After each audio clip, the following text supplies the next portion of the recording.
This is the IELTS listening test.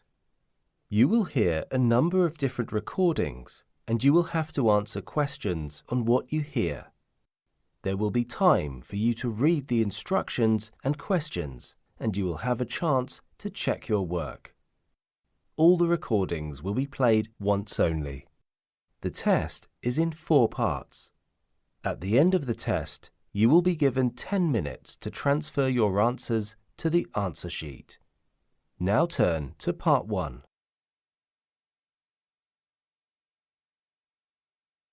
Part 1. You will hear a woman telephoning an eco-farm. First, you have some time to look at questions 1 to 5.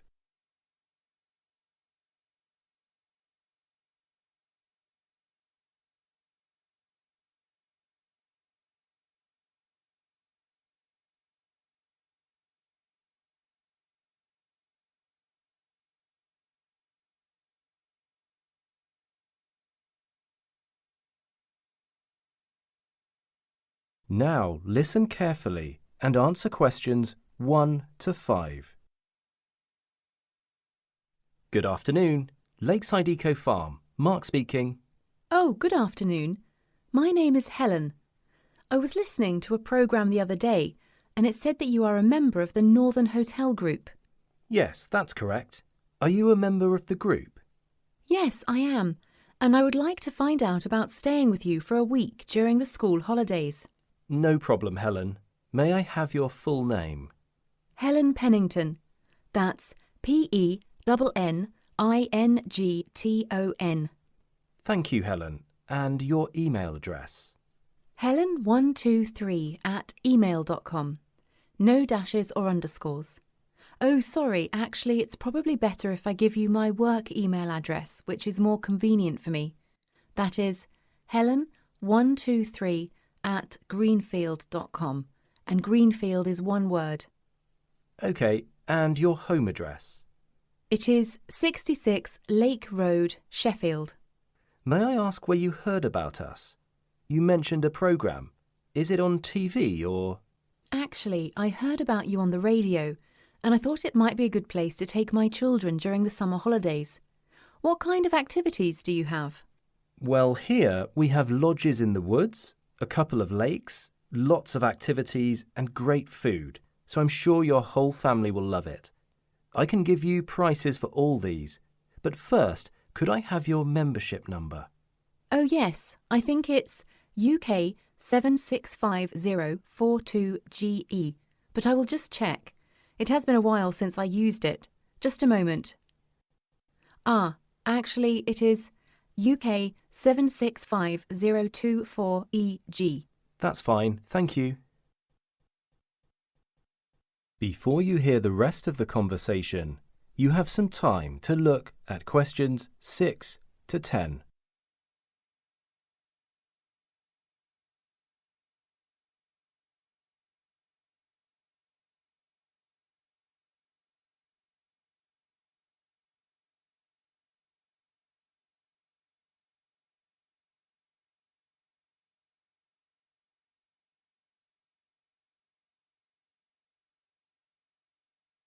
Now listen carefully and answer questions 6 to 10.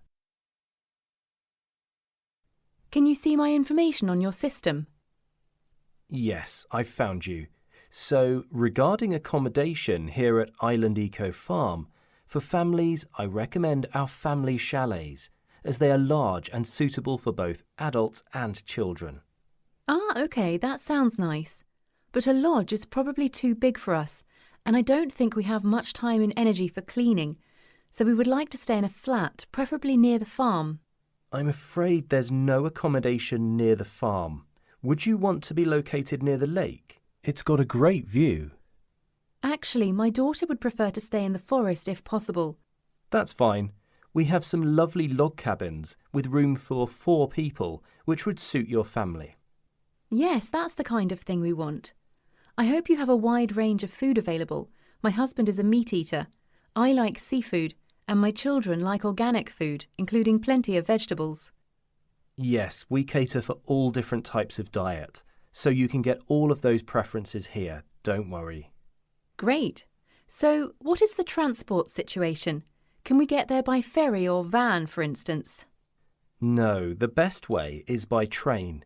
There's a regular service from Sheffield, or there is a bike trail all the way here. It generally takes about 6 hours to ride here from Sheffield. That sounds good, but it might be difficult with our luggage. It's a pity you don't have vans or ferry boats, but I think we will take the train. So, what activities do you have there? We have a gardening course on planting flowers. Would that be suitable? I was hoping for something a little more energetic to give us more exercise, a dance course, for example. That is something guests requested in the past, but it's not something we are doing at the moment. I will bear that in mind for the future, though. OK, that would be great. I need to get back to work, so can you email me through the prices and all the details? Certainly. I'll send all the details through to your work email address right now. Great, thank you. You're welcome, and we hope to see you here at Lakeside Eco Farm soon. Thanks, goodbye. That is the end of part 1. You now have 1 minute to check your answers to part 1.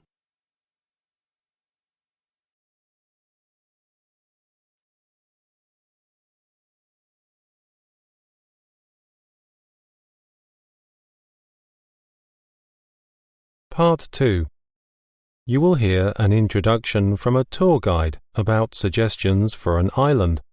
First, you have some time to look at questions 11 to 14.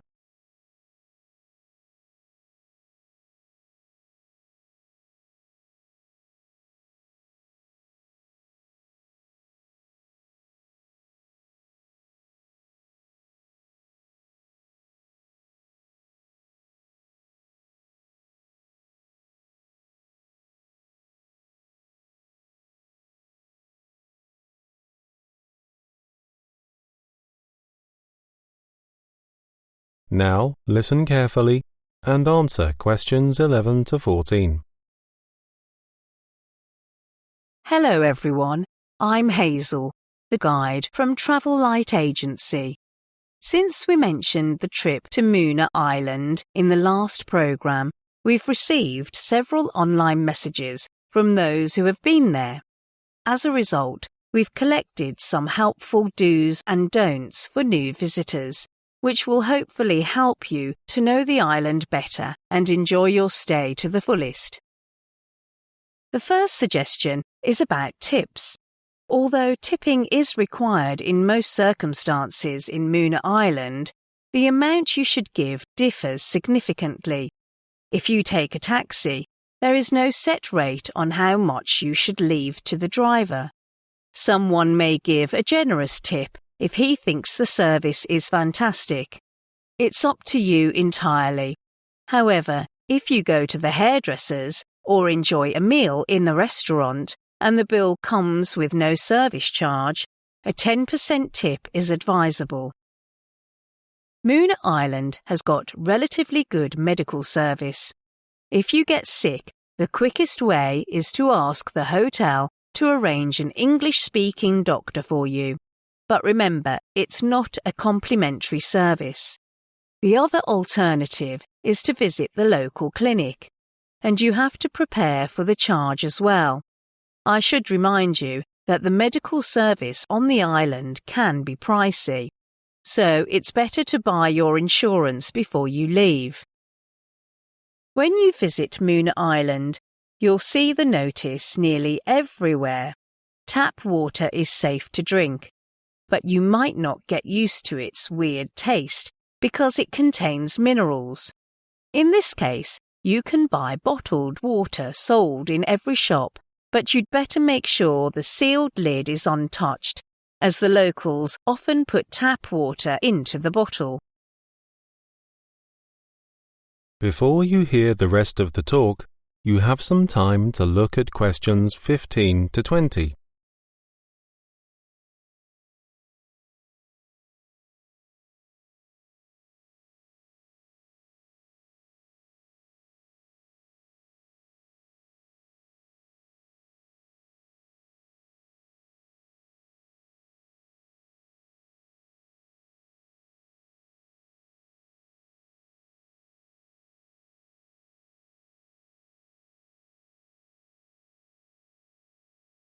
Now listen and answer questions 15 to 20. Then I'll focus on transportation in Moona Island. The bus is the most commonly used means of transportation for local residents. Although there aren't many bus lines, they're always on time. However, some people complained that the road was so bumpy that they even got nausea and dizziness. As a result, it's not a good choice if you want to sit peacefully and relax on the way. And another thing is, before you jump on the bus, inquire of the driver about where the bus will go. Unlike most cities, here in Moona Island, you cannot find the destination shown in front of the bus or at the bus stop. Maybe you found the bus service is not so enjoyable. In that case, you can always rent a car. If you choose this way, I advise you to prepare well beforehand. Although some taxi companies provide car rental services, many visitors sometimes find nobody answering the phone. So leave this way when you are in a hurry. It's wise to compare several car rental companies online beforehand, as the price may vary a lot.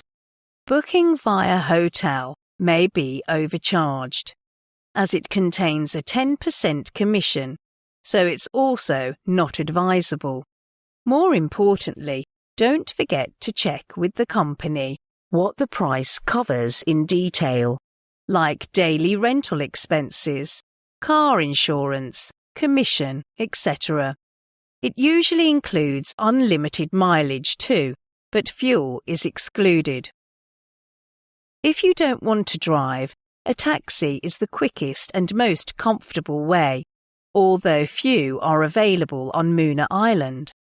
If you want to find a taxi quickly, it's not a good idea to reserve through the taxi company, as sometimes you'll have quite a wait, especially in the rush hour. The easiest way is just waving your hands on the street to stop the taxi. Otherwise, the driver will drive away directly after he drops off the guests. Oh, another thing is, I have to remind you that there is no meter for taxis in Moona Island, so before you jump in the taxi, you'd better negotiate with the driver about how much you're going to pay. For example, if you take a taxi from the airport at night, it may cost you. So confirm the price before you get in. Okay, that's all about the tips for Moona Island that I want to share today. And are there any questions? That is the end of part 2. You now have half a minute to check your answers to part 2.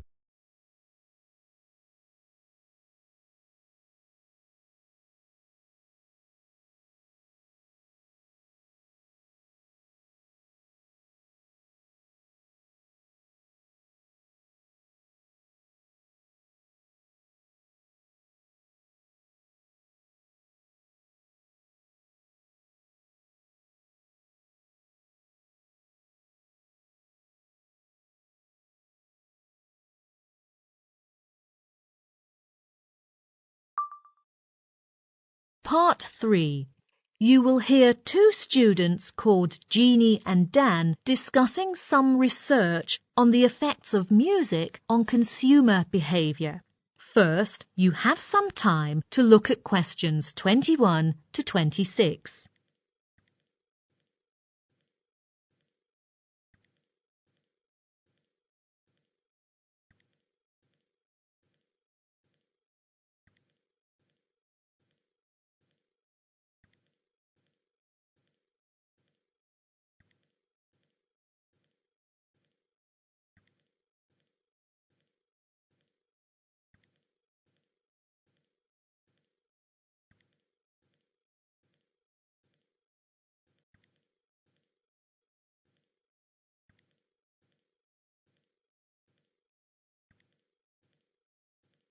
Now, listen carefully and answer questions 21 to 26.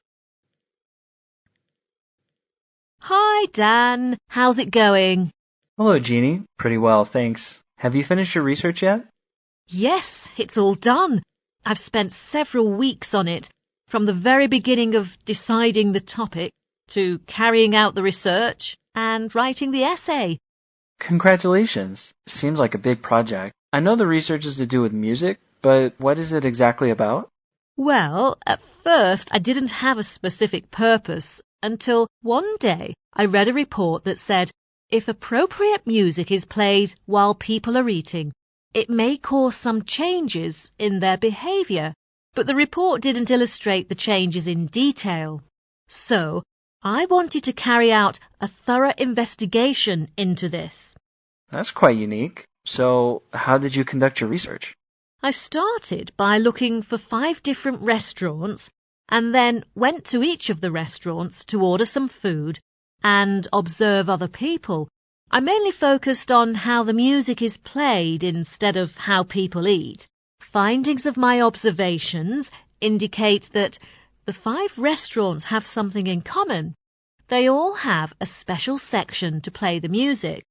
More importantly, although the music is played at different times, the volume is unchanged. Sounds attractive. I've never read anything about this before. In addition to observation, what other research methods have you used? I also distributed the survey questionnaire to people dining there. What questions are posed in your questionnaire?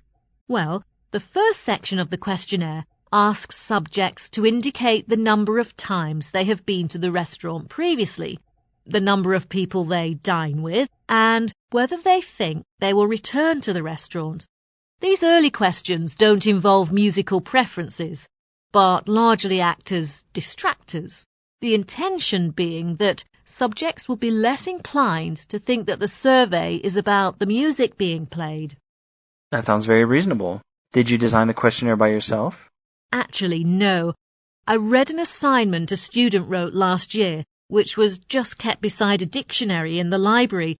I came across it when I was looking something up in the dictionary.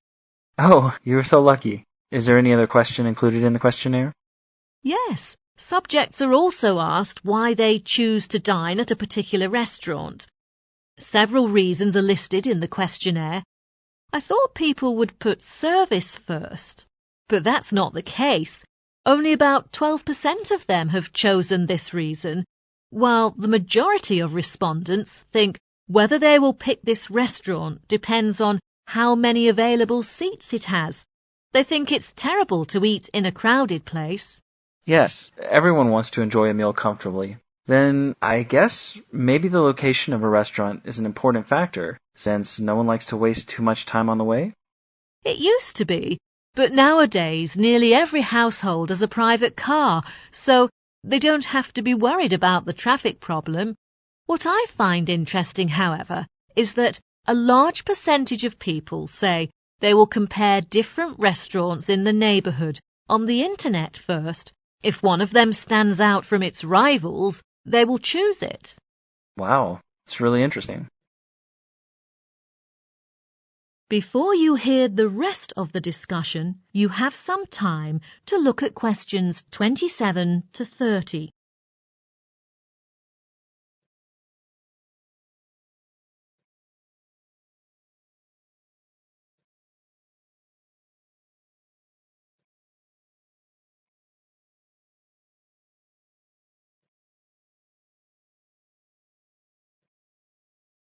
Now listen and answer questions 27 to 30. What else then? Well, the second section of the questionnaire asks subjects to respond to the music being played by rating, so that the relationship between music and perceived atmosphere could be examined directly. As a means of examining purchase intention, the final section of the questionnaire asks them to indicate the maximum amount of money they are prepared to spend on their main meal. So, what have you finally discovered? I collected all the questionnaires and analysed people's answers to get a clear idea of their reactions to different music conditions. The result shows that music has become an indispensable part of restaurants. If people find there isn't any music during the meal, they will think the restaurant charges too much. Yes, now music is everywhere in our life. Is there any difference in people's attitudes towards different musical styles?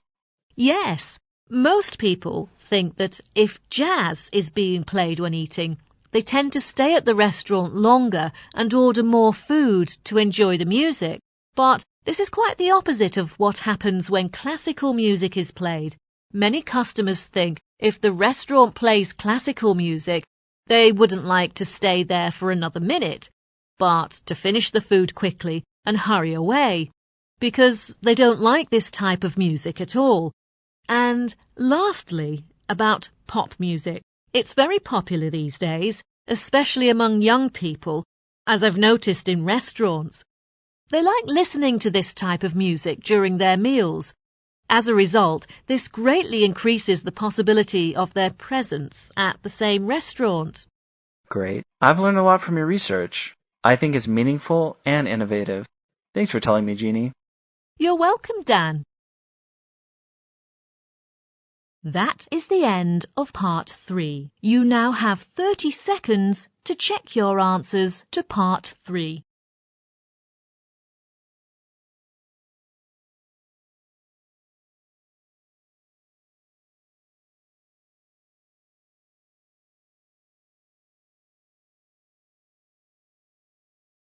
Part 4.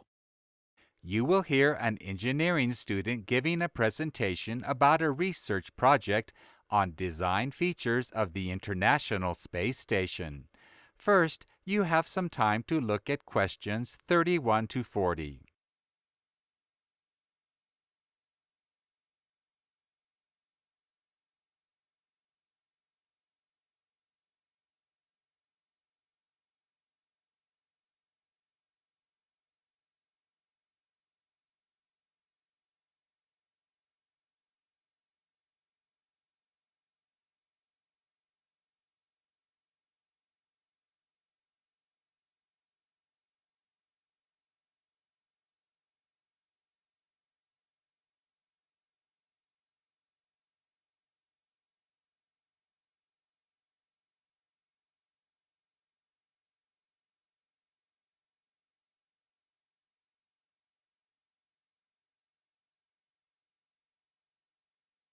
Now listen carefully and answer questions 31 to 40. For my presentation, I'm going to summarize the findings of a research project on life aboard the International Space Station in the early days of its operation, its teething problems as it were. I'll start by giving a little background information. The space station crew were essentially a constantly changing team of scientists from different countries who lived on the space station for several months at a time, and they conducted a number of experiments, including some studies of living conditions in space, which is what I'm going to be looking at now. So, what was life like on board in the very confined conditions of the space station? Well, the early impressions recorded by the astronauts were very different from what people had expected. They'd expected that the air would smell stale or artificial, but the astronauts found that it was fresh. So that was one very positive finding. And although they were in such a confined space and people worried that it would get very hot, in fact, they found that it was very easy to turn the temperature up or down in order to keep it within a comfortable range. The feedback on the food was also positive. Astronauts on previous space stations had described the meals as boring, but the International Space Station meals were praised for their variety. So that was another good piece of feedback. And something which is taken for granted today, but was a key morale booster in those days, was communication between the space station and Earth, which the astronauts said was clear and reliable. So, in the early days, it seems that the mood was overall very positive.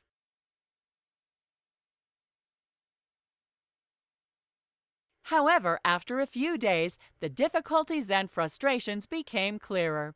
Above all, the crew complained about the constant noise caused by the air filters, which used to rattle and buzz 24 hours a day, interrupting their sleep.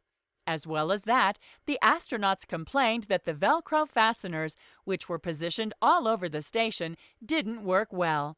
And so, a lot of the time, objects weren't secure in the cabin but floated about. A particularly serious problem was that the systems used on the space station had been developed in a number of different countries, and they didn't always work well together. For example, it was impossible to mix the water produced from different systems because it contained different sorts of preservatives, and these reacted together and blocked the pipes. Another problem was connected to repairs. At the best of times, these took up an inordinate amount of time on the station, and the crew complained that many of the tools that they'd been provided with weren't suitable for the jobs they had to do. So they had to improvise, which meant that jobs took a lot longer than they needed to. Another related problem was to do with access to equipment that needed maintaining. Because the instructions on the equipment were often located in places where they were difficult to read, like on the back of equipment, it was often difficult or impossible to read them. So, having identified these problems, the researchers came up with a number of suggestions about how conditions could be improved on subsequent missions. First, it became clear that although there had been a great deal of consultation with the crews, the systems and equipment on the space station needed much more wide-ranging testing. Then, the whole issue of language training came under review. Astronauts from different countries had to be able to talk to the controllers on Earth and to understand them. Now, although they'd had extensive language training, the astronauts sometimes had problems comprehending what was said because they weren't familiar with the accent of the speaker. And this sometimes led to quite dangerous misunderstandings. Finally, and this is the point I found most surprising, the researchers felt that the designers of the space station were paying too much attention to safety rather than considering operating issues. That is, how the station could be run comfortably and smoothly. And the recommendation was to make changes here at quite a fundamental level. So, those were the main points I covered in the... That is the end of Part 4. You now have 1 minute to check your answers to Part 4.